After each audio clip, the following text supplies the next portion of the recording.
त्र्यंबकेश्वर रस्त्यावरील बेकायदेशीर बांधकामावर आजपासून NMRDAनं हातोडा टाकलाय। आगामी सिंहस्थ कुंभमेळ्याच्या पार्श्वभूमीवर आजपासून ही मोहीम सध्या राबवली जाते।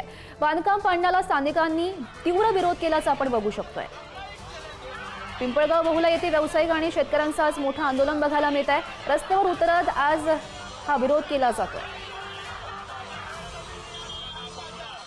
सिंहस्थ कुंभमेळ्याच्या पार्श्वभूमीवर नाशिक ते त्र्यंबकेश्वर असा रस्ता होणार आहे।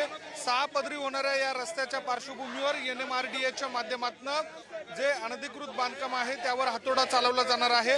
आणि प्रामुख्याने या सगळ्या पार्श्वभूमीवर जर बघितलं तर रस्त्याच्या कडेला ज्या मालमत्ता आहेत, ज्या शेतकऱ्यांच्या जमिनी आहेत, त्यांना या सगळ्या मालकांना नोटिसा देण्यात आलेल्या होत्या।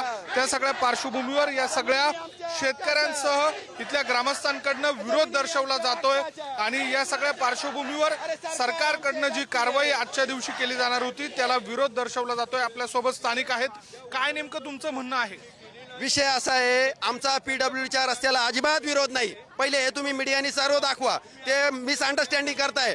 आमचा रस्त्याला विरोध नाही। 50 मीटर तुमच्या 6 पदरी करा आणि अजून 4 पदरी करा, त्याला विरोध नाही आमचा। तुम्ही आमच्या जमिनी, आमच्या मालकीच्या, आम्ही टॅक्स भरतोय, त्या जमिनी का तुम्ही पाडायला लागले, हा मुद्दा आहे। आमचे दिवाळीचा सण आलाय, पोरं बाळ उघड्यावर पाडले, कुणी एकीकडे लाडकी बहीण म्हणते आणि एकीकडे आम्हाला रस्त्यावर पाडते का? हे सरकार आहे का तुमचं?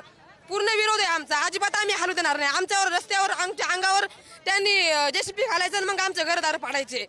पूर्ण विरोध आहे आमचा। मी सरकारला एवढीच विनंती करते का तुम्हाला रस्ता करायला माझा विरोध नाही। तुम्हाला जो रस्ता करायचा तो करा, पण नियमानं करा। जे तुमचं अतिक्रमण आहे ते काढा, पण शेतकऱ्यांचे घर मोडू नका। 72 वर्षापासून आमचं घर आहे। दिवाळीचा सण तोंडावर आलाय आणि बाकीच्यांचं सगळे घर तोडून आम्ही आता इथं ठाम, आम्हाला निर्णय व्हायपर्यंत आम्ही या उपोषण करणार नाही। नाशिकच्या पिंपळगाव बहुला या ठिकाणी या सगळ्या शेतकऱ्यांकडनं, ग्रामस्थांकडनं निदर्शनं केली जात आहेत। व्हिडिओ जर्नलिस्ट जयेश साबळेसह मी किरण ताजने, पुढारी न्यूज, नाशिक।